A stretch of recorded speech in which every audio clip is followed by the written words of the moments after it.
Boa tarde a todo o público presente. Pessoal, para mim é bastante significativa a presença de vocês, independente da quantidade. Para mim, quem está aqui é porque, de fato, abraça a causa e tem um comprometimento com esse projeto da associação. Desejo também dizer para os senhores que é satisfatório para mim Binho ter abraçado esse projeto. Essa ideia é antiga e hoje se torna uma realidade. Participar do primeiro seminário sobre manutenção das tradições culturais que envolve animais frente às estratégias do processo de aculturação é algo que exige de nós criadores um pouquinho de comprometimento e amplitude no nosso campo de visão. Hoje o criador precisa levar a consciência de que é indispensável compreender como essas ferramentas elas agem, mudando comportamentos. Pode passar.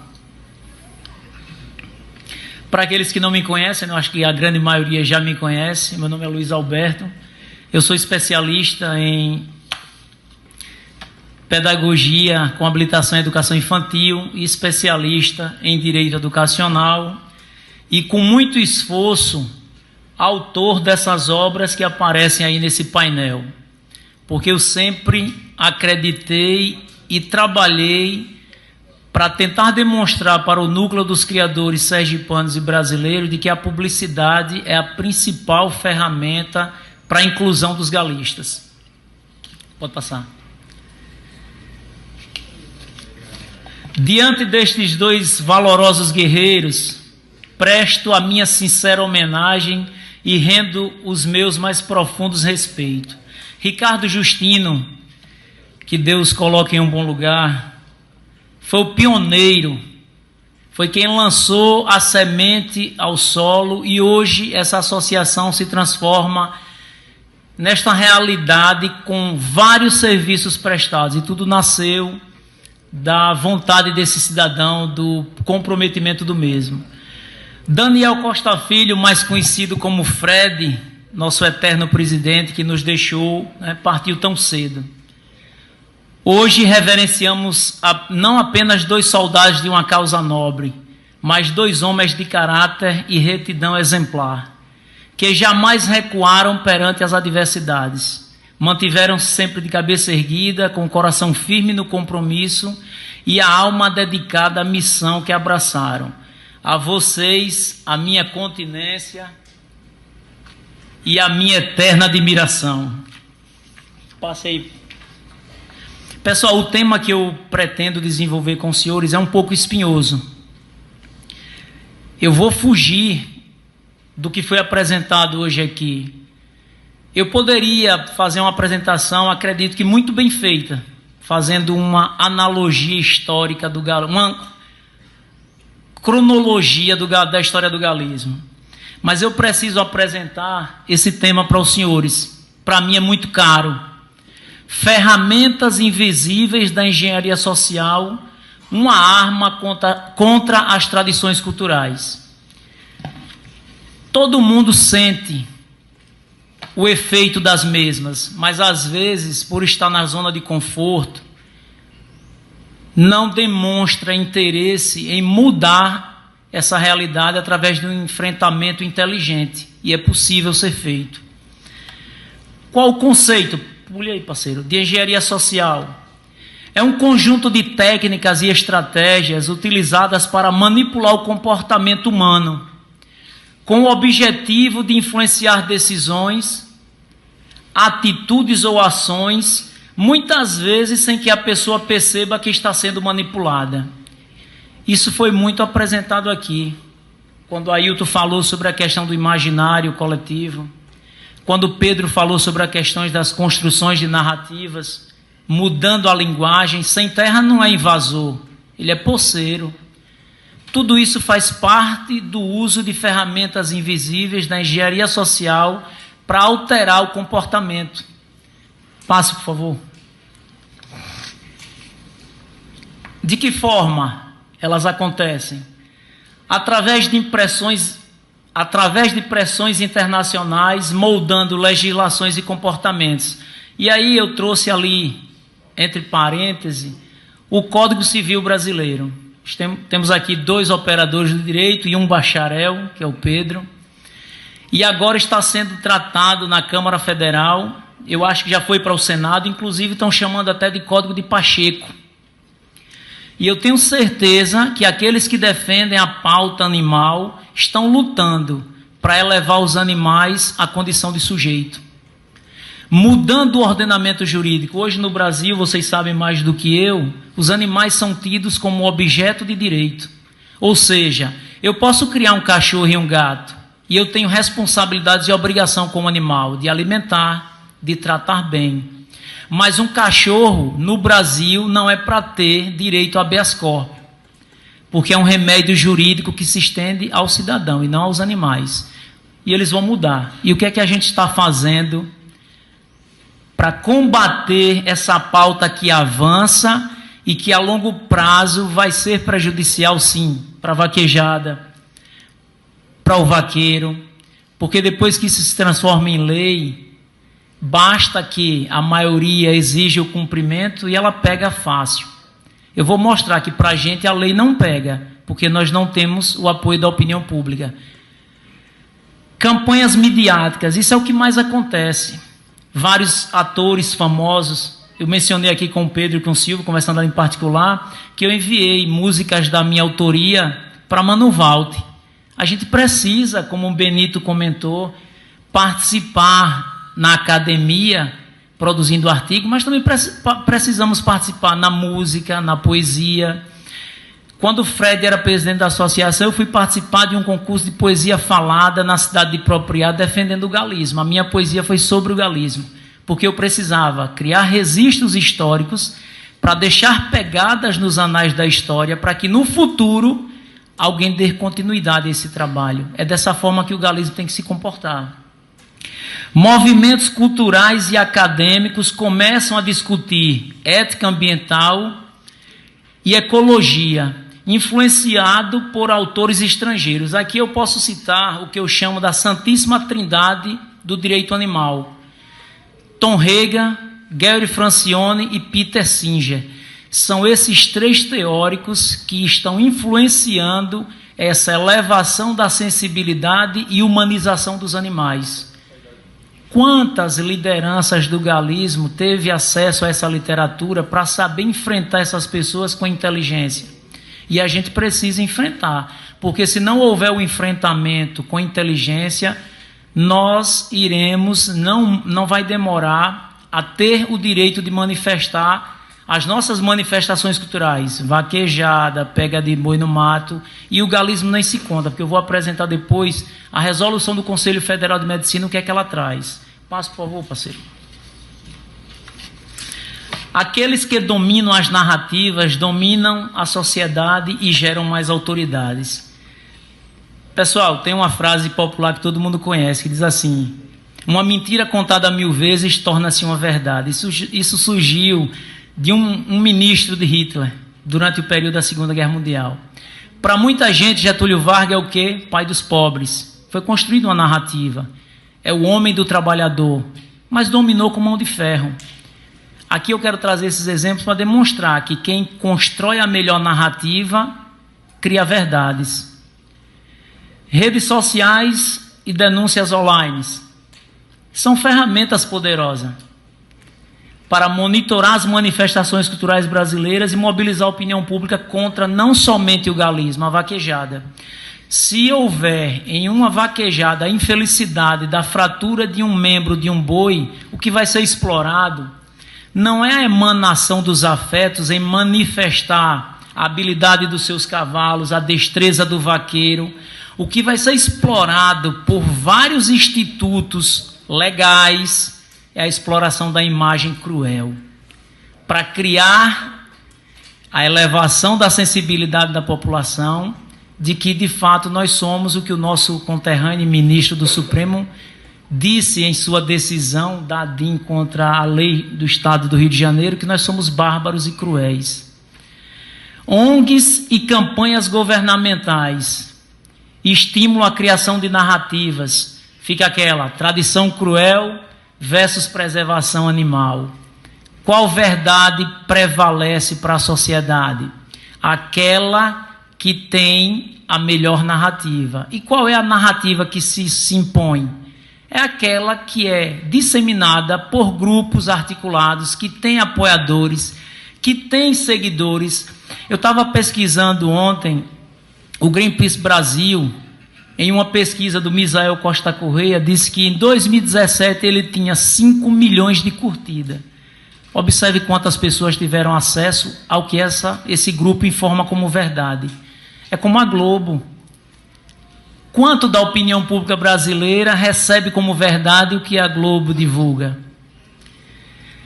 Qual é o resultado, senhores, dessa conduta? Prática socialmente desacreditada, com criminalização efetiva e menor visibilidade. O vaqueiro ali não entrou em detalhe, mas eu posso falar, porque eu venho acompanhando. Eu estou há 5 anos estudando esses movimentos.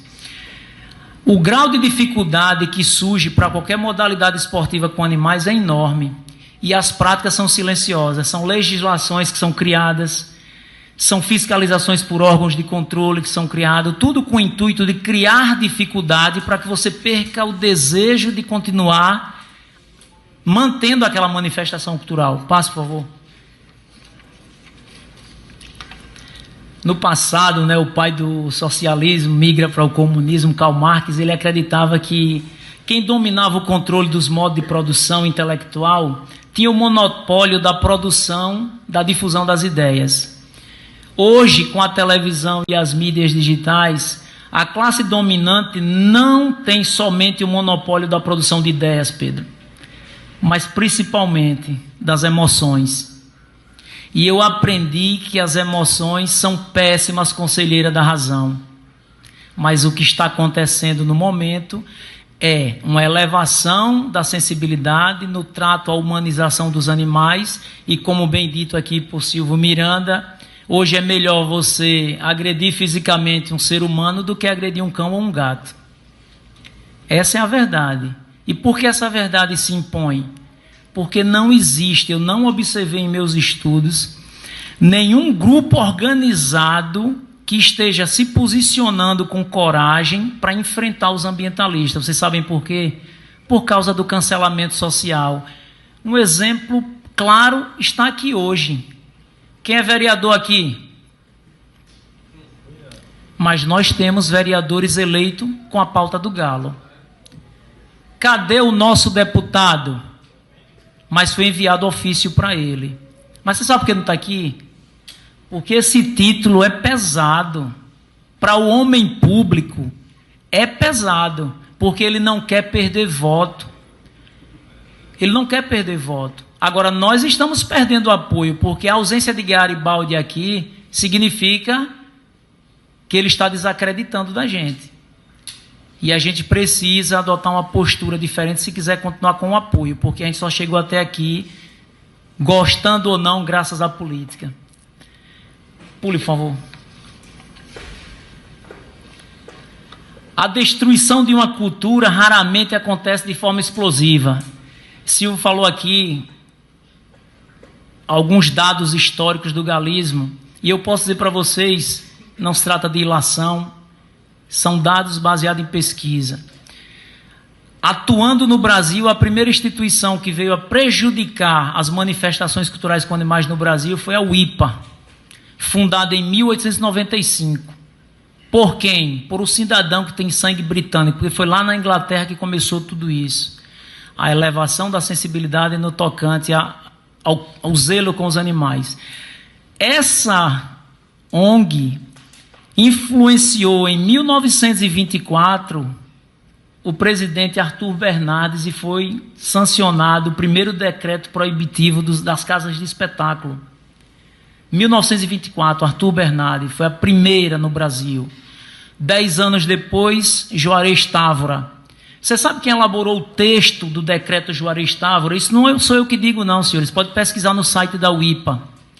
Foi João Caiafa e Antônio Vidal, 2 diretores de uma ONG que elaborou o texto que prejudica o galismo e as manifestações com animais até hoje no Brasil.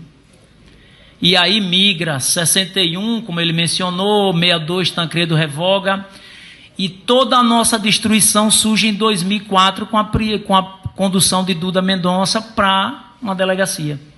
A partir dali, a narrativa social contra essas práticas ganha corpo, ganha couro. Pule aí, por favor. Em 2019, eu participei do primeiro Congresso Brasileiro e o segundo na América Latina, na Universidade Federal de Sergipe. Qual o tema, senhores? Bioética e direito dos animais. No final desse congresso, o presidente do IAA, que é o Instituto Abolicionista Animal, firmou um termo de parceria com o Departamento de Ciências Agrárias da Universidade Federal de Sergipe. Eu venho estudando e eu disse para alguns colegas, isso é preocupante. Vocês sabem por quê? A ementa dos cursos do Departamento de Ciências Agrárias da Universidade Federal de Sergipe hoje sofre a influência de uma ONG que busca implantar nos currículos e na mente dos alunos o que eles chamam de quê? Abolição animal. Porque para eles essa linguagem é muito comum. Eles não são animais, é não humanos. Daqui a 5, 10 anos, zootecnistas vão estar se formando, veterinários e engenheiros agrônomos, influenciado um pouco por essa pauta.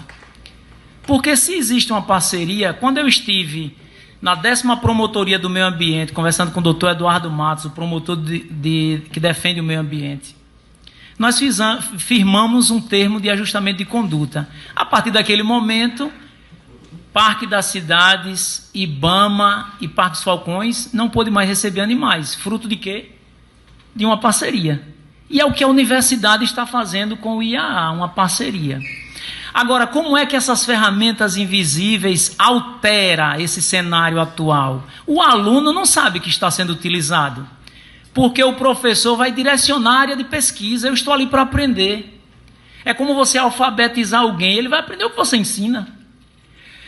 Alguns dados que são produzidos hoje vai servir como uma pedra no alicerce que será utilizado amanhã contra os amantes das tradições do nosso país. Vou trazer um exemplo. Imagine que eu apresento um trabalho de pesquisa onde eu demonstro que o uso de animais para vaquejada, mesmo tendo seguido o bem-estar animal, mas ocorre lesões. Eu não tive a intenção de dizer que acontece maus tratos, mas um dado ficou registrado. Que lá na frente, isso pode ser utilizado como pedra para o alicerce. Pessoal, o Conselho Federal de Medicina Veterinária lançou a resolução 1236. Veja como essas ferramentas invisíveis, elas acontecem e eles sabem o que estão fazendo. E estão fazendo com inteligência. Por quê? Porque não estão encontrando resistência. Traz o conceito de crueldade, maus tratos e abuso, porque não existe no ordenamento jurídico ainda esse conceito firmado, e eles trouxeram essa resolução 1236, no artigo 5º, inciso 27, está bem claro: criar animais que possam atender à finalidade de combate é maus tratos. Isso está sendo dito pelo Conselho Federal de Medicina Veterinária. Quem garante que isso no futuro não vai fundamentar decisões que proíbam a gente criar as nossas aves? Se a gente não se organizar para apresentar um contraditório, tenho certeza que isso se transforma em realidade.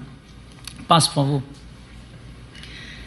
Eu fiz uma pergunta a Silvio e eu vou ter a oportunidade de tratar um pouco sobre ela.